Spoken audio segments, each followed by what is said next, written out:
All right, welcome back to another edition of Sling Paint Gaming. How's it going? I'm Berto. I'm Nims. All right. So, Punishing One came out. Yep. All right. The JumpMaster 5000.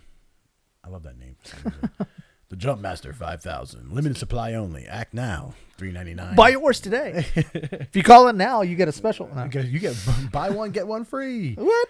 All right. So, FettUrEyes, we did a list before. He put actually together a 3 Punishing One list. Mm-hmm. Now, when they came out a couple days ago, the whole Wave 8, when I was at the shop and I was playing that night, 2 guys bought 3 Punishing Ones each. They actually cleaned up out of the store all the Punishing Ones. And one guy was actually running a 3 Punishing One list. Now, I couldn't see what it was caused because I was playing with somebody else when he started playing. But you know, I was even thinking about putting a 3 Punishing One list together because it's 3 turreted scum ship lists. And you can fit them out and you can do some light modifications and add some upgrade cards to them. So FettUrEyes did this list and he's calling it the CheeseCake. Interesting. Yes, I like the name. I'd like to know why he calls it the cheesecake. Yes. So he's got 3 Punishing Ones, and the first one, he's got a named pilot, Dengar. Yep. Okay, and Dengar, if you looked at all the Wave 8 release videos that we did, so Dengar, once per round after defending, if the attacker is inside your firing arc, you may perform an attack against that ship. That's huge because, if it's like it's like another attack that you can do. So you can attack the same guy twice if you wanted to, which is huge. Yep. He's also got Gonk, which Gonk's new Gonk actually has 2 actions on that card. He's got place 1 shield token on this card for his first action, and the second action he's got remove 1 shield token from this card to recover 1 shield up to your shield value on your ship. Now, to clarify, we were talking about this when I did the Wave 8. I did the Wave 8 unboxing because somebody was running Gonk and push the limit. Yep. Can't do that. Yeah, you can't do that. I mean, you can, but you can't do it double. You can't do Gonk twice in one turn for your activation phase. Reason why is push the limit actually specifies on the card itself. Mm-hmm. It has to be an action within your action bar. Yep. Right? And since the Gonk is an upgrade card, you can't do that. But you can do Gonk either action when you're take your normal action. But when you do push the limit, it has to be on your action bar, so you can't do Gonk twice. I like how your accent sounds like gunk. Gonk. And I say it gonk. Gonk, gonk, gonk. And I'm also saying action and asked. Action. Like axed. Long story behind that. Anyway. Yep. So that's what Gonk. He's also running with Dengar. He's got R5P8, which is once per round after defending, you may roll 1 attack die. On a hit result, the attacker suffers 1 damage. And on a crit result, you and the attacker suffer 1 damage. Yeah, so it's like a little bonus, gotcha, Right. Or it could hurt you both. But with Gonk and the 5-hole and 4 shield, it's a risk, a lot of people would be willing to take to deal 1 Right. additional damage to whoever's attacking you. And that bypasses dice to me because you're just dealing 1 damage. Mm-hmm. So they don't get an evade. They take a damage. It's like, so if they're attacking you, you can immediately after defending, when you hold defending rounds complete, because they attacked you, then you can do R5P8, and whatever the results are. He's also running with Dengar Feedback Array, which this is interesting. I'm still scratching my head at this one. Yep. But we can talk more about it with the other ships. But he's running Feedback Array, which is during the combat phase, instead of performing any attacks, you may receive 1 ion token and suffer 1 damage to choose 1 enemy ship at range 1. That ship suffers 1 damage. Yeah, so I don't necessarily understand the thought behind this, and FettUrEyes, maybe you can give us a little bit of insight. But you're flying a turreted ship, which without the title card has 2 attack. Right. So, I mean, yeah, this guarantees 1 damage, and they don't roll, but you're also hurting yourself. So it's I'm on the fence with that one. I was trying to think of like, okay, is he just trying to get the guaranteed hit, right? And basically, And if that's the case, then you're ionizing in large ships that require 2 ion tokens to act for the ion you're effects. ignoring that pretty much. Right. Unless he's using the feedback array every time, then you have to worry about the ion tokens. So like I'm trying to figure out, like, is he just trying to get the hit every time, rolling 2 dice instead of rolling 2 dice?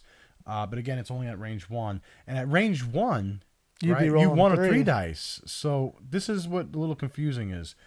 All right, so getting to the other ships, very similar setup. He's got 2 contracted scout punishing ones. Yep. Okay.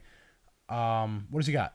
So he's got the Attanni Mindlink on there. Yeah, that's a new card. On both of these 2 ships. It's each time you were assigned a focus or a stress token, each other friendly ship with the Attanni Mindlink must also be assigned the same type of token if it does not already have one. Okay. So if you assign the first one a focus, the second one gets a focus. And that's anywhere on the board, right? You don't have to be within range. That's cool. But if one ship gets stressed, then the other ship gets stressed if it doesn't already have one. You can't, double up or anything like that. You can't double up on focuses either. It's one right, focus, just right? one. Yep.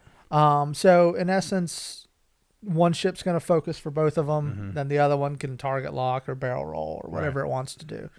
Then he has feedback array on both of these as well. Again, guaranteeing 1 damage at the cost of 1 damage. But at range 1, though. But at range 1, yep. You're slinging 3 dice on a turreted ship. Yep. The other thing is he got anti-pursuit lasers on here, which I'm a big fan of anti-pursuit lasers. Yep. And it says after an enemy ship executes a maneuver that causes it to overlap your ship, roll 1 attack die on a hit or a crit result. The enemy suffers 1 damage. Yeah, so this is nice, especially when you're running 3 large base ships like this. You run this a lot when you run your Triple Hounds list, and I've gotten chewed up by it. So it's you run 3 large ships, you can almost just straight up run into people. And do it that way. So I'm wondering if that's also going to play into feedback array. So does feedback array work even if you bump? I mean, instead of performing attacks. You know what? That's actually probably why he's doing that. Yeah. Somebody let us know. Does that work? We'll look it up too, and maybe we'll do a little. During the combat phase, instead of performing attacks. So I think we did another video, and I was talking about feedback array, and because you can still perform, you could still declare an attack, but because the ship's bumped, right, your attack is gone. But instead of creating another attack, I think you're still allowed to do feedback array. Okay. So then we have to dig a little bit deeper on that one, or somebody let us know in the comments. Then that actually makes sense then. Yeah. Because then if he's bumping, if he's running, he's purposely taking these contracted scout ships and like driving them in, and just like breaking up ships and purposely trying to position himself so they run into him. And if it's overlapped, he can do the feedback array to get that, to at least cause a damage. Yeah. Okay. All right. That might this. change our way of thinking a little bit here. I would definitely probably have to play with this because I've never played with the feedback array. I've never done that yet before. Because usually, like I said, especially on a turreted ship, I'm at range 1. I'm slinging the most dice I can. Yeah. All right. So, would you change anything, tweak anything besides the feedback array potentially, maybe? If it works like we're thinking it might now, I might leave it alone. But of course, I would have to see it. Got to play with it first. Yeah. Since these ships are brand new, all this, we're gonna have to do some testing first and let you guys know. And the other thing too is a lot of people have been talking about the punishing one itself because, especially with the title card, a turreted ship running 3 attack dice, especially with Gonk's ability, and especially with the barrel roll, right? And if you get the high skill value pilot, you can potentially barrel roll out of arcs and stuff. Now I played against the punishing one ship already, just one ship, not 3. And when I played against it, I had a lower skill value. I was flying a swarm of T-70s, and they were getting out of my arc every 2 seconds. I mean, to watch a big, large ship barrel roll, it covers a lot of ground and can maneuver out of arcs very easily. So I would like to see how this whole list plays out, especially with 3 large ships, because I know how much of a pain when you're flying 3 hounds, right? I can't even fathom what 3 punishing ones is going to be trying to throwing a barrel roll in the mix. Yeah. But anyway, If you have any questions for Fetch Your Eyes or comments or questions on how would you tweak this list or play with this list or play against this list, leave it in the comments below. Because we definitely always like the discussion and try to get some ideas. If you would change this list and tweak it, would you keep Feedback Array? Whoop, just moved the mic. Would you keep? I got excited in my hands. Would you keep Feedback Array? Got jazz hands. Jazz hands. Would you keep Feedback Array or would you not? And how would you play with it? How would you play with it? All right, we're gonna leave that one alone. So thanks for watching. That's another video, another type of video. Please subscribe if you haven't. If you have, thank you very much. We very much appreciate it. Yes, thanks, guys. Check us out on Facebook, facebook.com/slingpaint. Also, check us out on the website, slingpaint.com. Berto put together a pretty nice little website there. All the videos are being posted up. Eventually, we'll have other games, maybe some forums. What else, Maggie? That it? Oh, if you can, can they see Maggie? I have no idea. All right. Well, thanks, guys. See you next time.